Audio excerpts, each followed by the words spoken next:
You know that feeling, right? You set a goal, you're all fired up and ready to go, and then a week later, maybe even just a few days later, that energy fizzles out. It's the gap between intention and action. Exactly.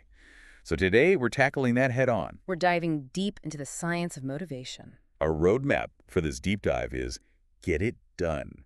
Surprising Lessons from the Science of Motivation by Professor Ayelet Fishbach. She's at the University of Chicago Booth School of Business. And she really gets into the nitty-gritty of what makes us tick, how we can actually make things happen, reach those goals we set. It's not just theory, though, right? We want to give our listener practical tools they can use. Absolutely. Think of this as your cheat sheet to understanding the engine of motivation. No need to wade through dense academic research. We've done that for you. And I'm Anna, a professor at University 365, and I've spent a good chunk of time with Professor Fishbach's work. So you're our expert guide for this deep dive. Welcome, Anna. Thanks for having me. Excited to be here. Okay, so for our listener tuning in, what are the big takeaways from Get It Done? What's the roadmap for this deep dive? Well, we're starting right at the beginning. How do you pick the right goals in the first place? Then we're going to get into setting those targets, measurable ones that you can track. That's always a challenge for me. And then we'll untangle the whole mess of incentives. Do they really work? When do they backfire? That kind of thing. Always thought more incentives meant more motivation, but... Yeah, always that simple. We'll dive into that. And then we're going to get to the heart of it all. Intrinsic motivation. The stuff that keeps you going even when it gets tough. Exactly. And we'll look at how progress, seeing that you're moving forward, keeps that motivation alive.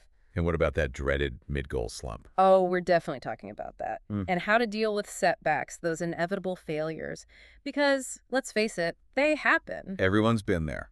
We'll also unpack how all those different goals we're juggling, work, family, personal growth, how they all interact. I can feel the stress already. And then the big one, self-control. How do we resist temptation, especially those immediate, easy rewards? The marshmallows of life. That's one way to put it. And finally, we'll explore how other people, our relationships, can influence our motivation. So lots to cover. And we'll be sprinkling in real-world examples along the way to make this all really practical. Absolutely. Let's jump right in. Okay, let's talk goals. Professor Fishbach makes this distinction between aspirations and chores. What's the difference? How do we frame our goals so they don't feel like, just another item on the to-do list? It's all about connecting with the why. Why do you want to achieve this? What's the deeper desire? Like, think about someone training for a marathon. Sure, those daily runs can feel like a chore, but they're picturing that finish line, right? Exactly. That feeling of accomplishment, pushing their limits, that's the aspiration that fuels those less than glamorous training runs. But the book also talks about this danger of clinging too tightly to a goal. Yes. Even when things change, when the situation calls for a different approach. She uses a pretty powerful example, the 1996 Everest climbers. Right, where that intense focus on reaching the summit, it tragically overshadowed crucial safety decisions. A stark reminder that ambition needs a healthy dose of flexibility. Absolutely. Now, Professor Fishbach also highlights these 3 common traps we fall into when setting goals. What should we be watching out for? So the first one is treating a goal like a stepping stone. It's just a means to an end. Like studying just to get a good grade, not for the actual knowledge. Exactly. It becomes a chore, right? Whereas if you shift your focus to the learning itself, expanding your understanding, that connects with a deeper aspiration. Makes sense. What's the next trap? Getting too specific, narrowing your focus too much. Like, instead of saying, I want to improve my overall well-being, you get fixated on losing exactly 3 pounds this month. I can see how that could backfire. You get so caught up in the numbers. And it can actually make you less motivated in the long run. Okay, and the third trap? It's all about what you don't want. Focusing on avoiding something instead of what you want to achieve. Give me an example. Like, don't be late for meetings versus be punctual and prepared for every meeting. See the difference? One's a drag, the other's empowering, maybe? It's about framing it positively, moving towards something you want. Okay, so we need to avoid these traps. But what's the right approach? Professor Fishbach talks about optimally abstract goals. What does that even mean? It's about finding that sweet spot between having a clear sense of purpose and being able to take concrete actions. So not too vague, not too specific. Right, like improve my relationship with my family. That's a good example. It's broad, but it gives you direction, right? Exactly. You can think about specific actions that fit under that umbrella, like schedule a weekly family dinner or make an effort to have more open conversations. Okay, that's starting to click. Now, you also mentioned earlier approach versus avoidance goals. Can you give us another example of that? Sure, imagine you're learning a new language. An approach goal would be, I want to be able to have a conversation with a native speaker. So you're focused on what you want to achieve. Right, moving towards a positive outcome. But an avoidance goal would be, I don't want to make grammatical errors. So you're trying to avoid something negative. And generally, approach goals are more motivating. They tap into our desires, that positive vision of the future. But Professor Fishbach does say there's a time and place for avoidance goals, right? Absolutely. When it comes to safety, preventing something bad from happening, they can be really effective. Think about child-proofing your home. You're focused on avoiding accidents. Exactly. And that fear of potential harm, it's a powerful motivator. Or like not getting a parking ticket. Makes you pay attention to those signs. Right. So when the stakes are high, avoidance goals can be very effective. Okay, so we've chosen our goal, we've framed it the right way. Now we've got to actually make it happen. Professor Fishbach talks about putting a number on it. Why is that so important? Because it takes your goal from this abstract idea and makes it concrete, measurable. You can track your progress, see how far you've come. Exactly. It's like the classic example, 10,000 steps a day. You know where you stand. Funny thing is, the book mentions that this 10,000-step goal, it wasn't based on some big scientific study. It was marketing, a Japanese pedometer company. Wow, really? The name of their pedometer literally translated to 10,000 step meter. Well, it definitely caught on. It became this easy-to-understand target for daily activity. And the book also talks about setting slightly optimistic targets. How does aiming a little higher actually help? It's like giving yourself a little push, a challenge. Professor Airley did this experiment at MIT where students could choose their deadlines for assignments. And they picked earlier deadlines. Many of them did, even though there were penalties for missing them. It forced them to start working sooner, avoid procrastination. Interesting. So it's about strategically using that pressure to your advantage. Exactly. If you're training for a race, setting a slightly ambitious finishing time, it can motivate you to train harder. Okay, so push yourself, but the target also needs to be practical, right? Something you can actually track. Absolutely. Like aiming to read 20 pages a day is way easier than trying to count the number of words. Even if it's the same amount of reading. Exactly. It keeps it simple, helps you stay focused on your progress. Now, what about getting outside input? When we're setting these targets for ourselves, should we be talking to experts, getting different perspectives? It can be really helpful, whether it's your manager setting performance goals or, a fitness coach helping you create a workout plan. It's about seeing a range of options. I'm feeling like you have a say. Exactly. When you feel like it's your goal, you're more invested in reaching it. Now, the book also has this warning about malicious goal targets. It uses the Wells Fargo scandal as an example. What makes a goal target cross that line? When a goal target is basically impossible to achieve ethically, sustainably. Like those intense sales quotas at Wells Fargo. Exactly. Employees were pressured to open a certain number of new accounts per customer. It was so extreme that it led to widespread unethical behavior. Millions of unauthorized accounts. It's a reminder that if the only way to reach a target is by cutting corners, acting unethically, well, people will often do just that. It's about setting realistic goals, ones that don't incentivize harmful behavior. Definitely. Okay, let's shift gears and talk incentives. We all love a good reward, right? But Professor Fishbach explores how incentives can be a double-edged sword. How can we use them effectively without, shooting ourselves in the foot? It's about being strategic, rewarding yourself for reaching milestones or for consistently working towards your goal. Like a little treat for getting a certain task done. Exactly. Something you enjoy, it can give you a boost. But there's this danger of undermining our intrinsic motivation, right? The book talks about the overjustification effect. Can you explain that a bit more? So there's this classic study with kids and magic markers. They loved playing with them. But they divided the kids into groups. One group got a reward for playing, another got a surprise reward, and a third got nothing. And what happened? The kids who were promised a reward, they actually showed less interest in playing with the markers later on, when there was no reward offered. So it's like the reward became the reason for playing, not the enjoyment itself. Exactly. It changed their perception of the activity. That's the over-justification effect. So too much focus on external rewards can actually backfire. Professor Fishbach also talks about this dilution principle with the carrots example. What's that all about? It's the idea that when you associate an activity with too many benefits, it can actually weaken the perceived strength of each benefit. Like in this study, they told preschoolers that eating carrots would make them strong. Okay, makes sense. But then they told another group of kids that carrots would make them strong and help them learn to read.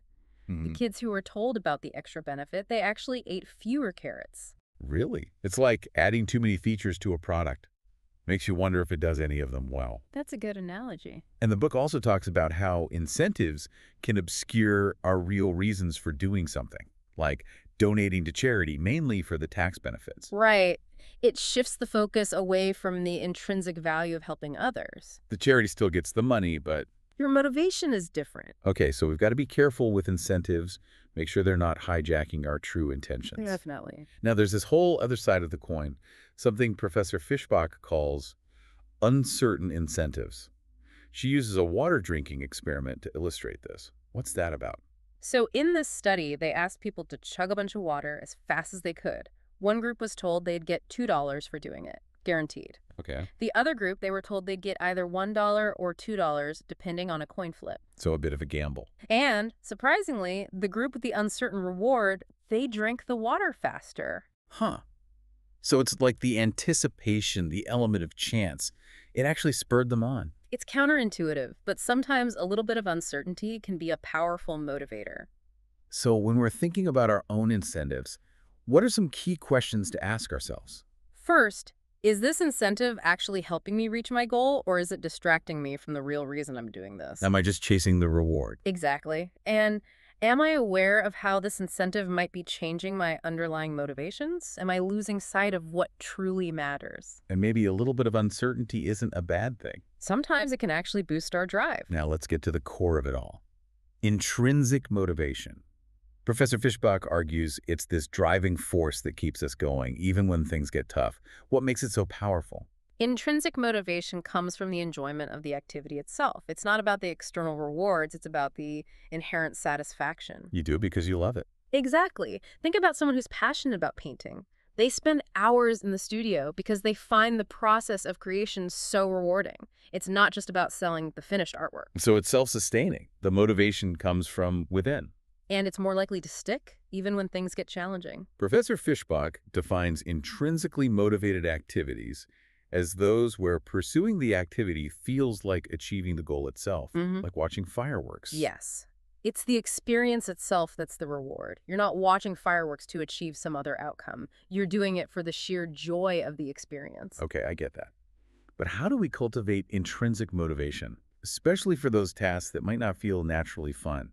The book offers some strategies. Yes. So the first one is make it fun. Find ways to incorporate elements of enjoyment into the activity. Like, remember Pokemon Go? Oh yeah, that was huge. It turned walking, which can be kind of mundane, into this interactive game. You're getting exercise, but you're also chasing virtual creatures, collecting rewards. So it's about finding creative ways to make it engaging. Exactly. And the second strategy is find a fun path. If you have multiple ways to achieve a goal, choose the one you actually enjoy. Like, if you hate running on the treadmill. Find a dance class you love. Exactly. Even if both paths lead to the same outcome, you're way more likely to stick with the one that's fun. And then the third strategy is notice existing fun. This is about paying attention to those little moments of enjoyment that you might otherwise miss. So like savoring the taste of healthy food instead of just focusing on the calories. Exactly. Highlighting those little things that bring you joy. Okay, that's helpful. Now let's talk progress. Hmm. Professor Fishbach argues that even the perception of progress can boost our motivation.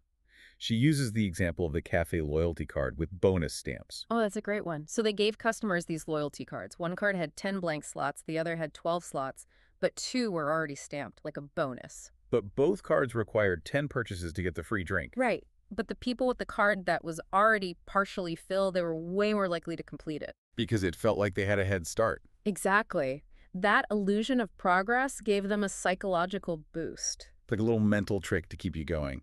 The book also talks about the sunk cost fallacy, how our past investments can influence our current decisions, even if they're not rational. It's like when you've already put a lot of time or money into something, you're reluctant to give up, even if it's not working out.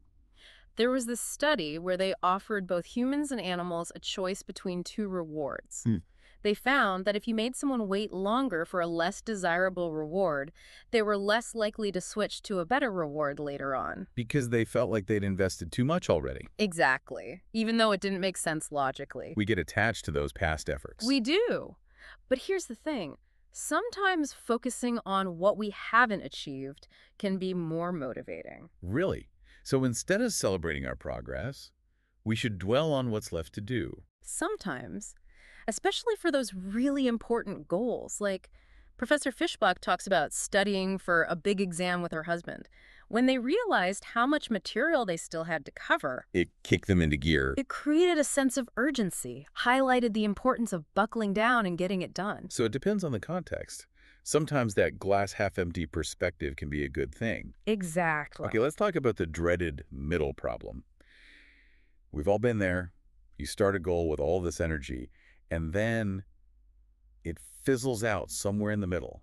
Why does that happen? Well, the beginning is exciting, right? It's new, you're motivated, and then you're looking forward to the end, that sense of accomplishment. But the middle, That's a slog. it can feel like a grind.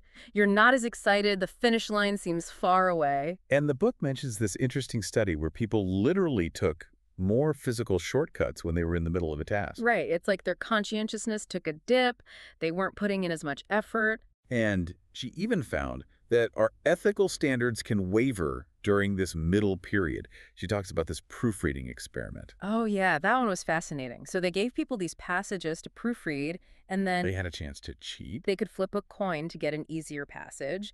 And you know what? They were way more likely to cheat on the passages in the middle. Really? So it's like we're more vulnerable to temptation when we're in that middle ground. We let our guard down a bit. So how do we combat this middle problem?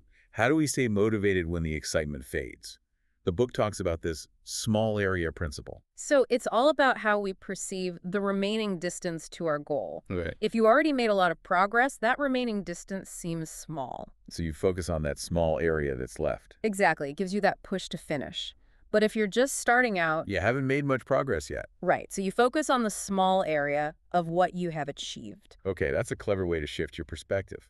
And there's this study with sushi restaurants where they gave customers loyalty cards. Like the coffee shop example. Exactly. But they found that people felt closer to the reward when their card had some progress already marked on it, even if the total number of purchases required was the same. So it's all about that feeling of momentum. Right. Okay, let's talk failure, something we all struggle with. Professor Fishbach says we often don't learn from our mistakes as effectively as we could. Why is that? Well, negative feedback, it can be a downer, right? It can make us want to just shut down and avoid dealing with it. We're wired for positive reinforcement. And it's easier to learn from success, right? You know what to do. Exactly. Failure is trickier. You only know what not to do. So there's a wider range of possibilities to consider.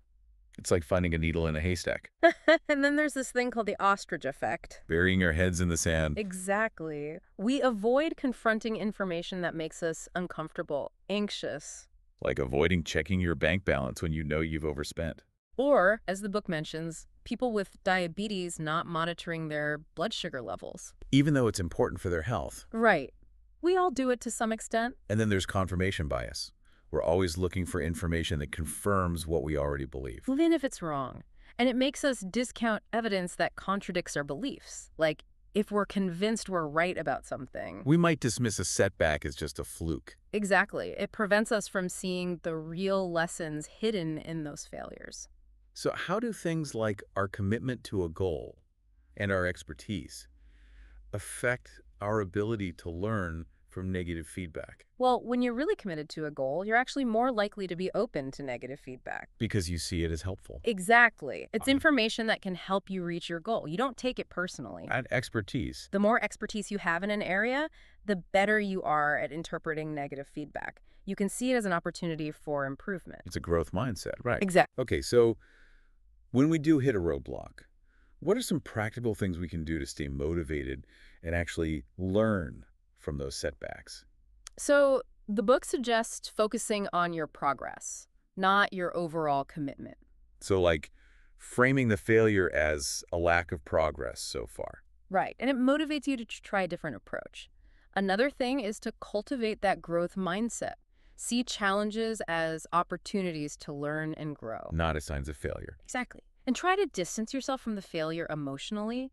Imagine it happened to someone else. Get some perspective. Right. And you know, it's interesting. Giving advice to someone else who's struggling can actually help you. Really? By explaining what they should do, you're reinforcing those lessons for yourself. Huh. Never thought of it that way. And the book also talks about how we often hear more about successes than failures. Which creates a distorted view of reality. Right. We underestimate the risks. We think success is easier than it really is. So we need to actively seek out information about failures. Exactly. Because there are valuable lessons hidden in those stories. Okay, let's shift gears again. We all have multiple goals going on at the same time. How do we juggle all of that without going crazy? Well, sometimes those goals work together. Like eating healthy might also save you money. Two birds, one stone. Often they clash, like trying to stick to a diet while also wanting to enjoy social events. It's a constant battle. Right. And when goals conflict, it can be really hard to stay motivated. Professor Fishbach talks about a bias against multi-final means. She uses the kosher ice cream example. What's that all about? So multi-final means are things that serve multiple goals at once.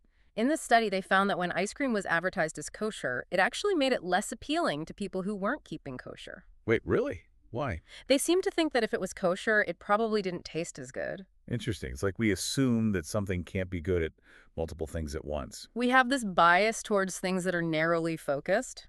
Unifinal means, she calls them. And she links that to intrinsic motivation. How so? When something is clearly linked to one specific goal, pursuing it feels more intrinsically motivating. It's like if your main goal is fitness and you have a regular running routine. It's not about anything else, just your fitness. Exactly. And that makes the act of running itself more rewarding. Now, when we're faced with conflicting goals, we often try to find a compromise. The book talks about licensing behavior. What's that all about? It's like when you do something good, you feel like you've earned the right to do something bad. Give me an example. There's a study with male Princeton students. They were asked to publicly reject sexist comments. But then later on, they were more likely to express traditional gender stereotypes when they were evaluating job candidates. So it's that they felt like they'd proven their non-sexist credentials. Right, and that gave them a mental license to act in a way that was... Less egalitarian. Exactly. It happens all the time. Like you eat a healthy lunch so you feel like you deserve a big dessert. We need to be aware of those mental gymnastics. So when faced with these competing goals, what determines whether we compromise or prioritize? Well, if a goal is really tied to our identity, our values, we're more likely to prioritize it. And the relatedness of the goals matters too. Like, if pursuing one goal makes another goal seem more appealing. Right. And interestingly, numbers tend to push us towards compromise. Numbers. How so? Like if you're choosing between a decadent dessert and a healthy one, seeing the calorie counts might make you pick a middle ground option. Okay, that makes sense. Now let's talk self-control. Always a tough one. No. Professor Fishbach says it's about recognizing those temptations and then actively resisting them. What are some good strategies? So the book talks about modifying your environment to reduce temptation. Like hiding the cookies. Exactly. Out of sight, out of mind. Yeah. Or deleting the number of someone you're trying to avoid contacting. Practical but effective. And then there's changing your internal approach. Like reminding yourself why you're resisting the temptation. Right. Focusing on the long-term benefits of your goal. Okay, but what about willpower? Is it a limited resource? The book talks about ego depletion. What's that? It's the idea that after we've used up our willpower on one thing, we have less of it for other things. So like, if I resist that donut in the morning, I'm more likely to give in to pizza for lunch. It's possible. There's research showing that healthcare workers are less diligent about hand washing later in their shifts. Because they're mentally drained. It seems so. But Professor Fishbach also says some self-control happens unconsciously. How does that work? Our brains are amazing.